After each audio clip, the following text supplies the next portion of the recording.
2023 and we're at 1.2 degrees Celsius above baseline. The Northern Hemisphere summer has been a litany of climate disasters and a prelude of what is to come in our future. They've seen heat waves across North America, Europe and Asia.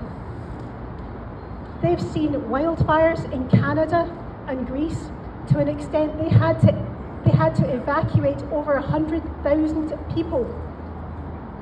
And meantime, their skies were apocalyptic, ominous orange, familiar to us here in Australia from 2019, 2020 bushfires. We've seen biblical floods and biblical rainfall across much of Asia. July was the hottest month in human record, and polar scientists have been screaming at us that sea ice in the Antarctic and Arctic are at their lowest level in recorded history. So far below the norms that they're screaming at us to understand the significance of this. Antonio Guterres, the United Nations Secretary General, has said to us that the era of global warming is over. Instead, we're in the era of global boiling. This is at 1.2 Celsius, but we know we're destined for 1.5 within the next 10 years on current trajectory, and to be at 2 degrees Celsius global heating well before 2050 on our current trajectory. We are in a global climate emergency. We are destabilising the planetary conditions that have existed for as long as there have been modern humans on this earth. Knowingly, we are unravelling the only life force known to exist across this entire universe. And yet, it doesn't have to be the case. We already have the technological solutions to solve the climate crisis. The 6th IPCC report told us clearly that we can reduce greenhouse gas emissions globally by 50% by 2030, which is exactly what we need to do.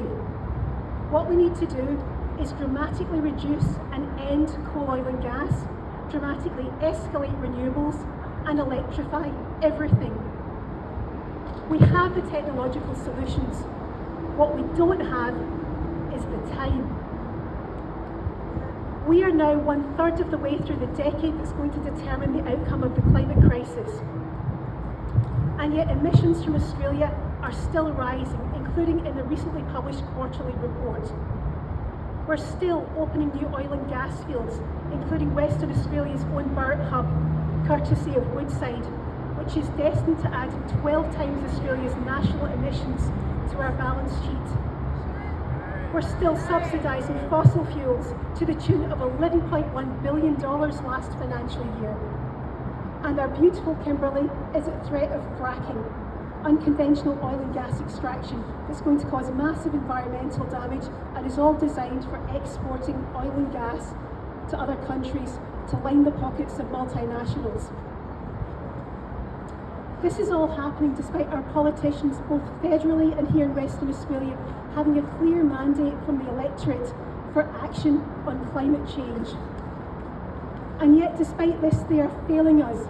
They are choosing to protect the profits of Woodside and Chevron instead of protecting their electorate, instead of protecting the people that elected them and our children. This is political failure on a grand scale. No matter why you went into Parliament, I say to our political leaders, no matter what you went in for, and I believe that most people enter politics trying to do some good, if you fail on this issue, then nothing else that you do matters, because everything will be unravelled by the climate crisis. You have a clear mandate for action on climate. Step up to this challenge.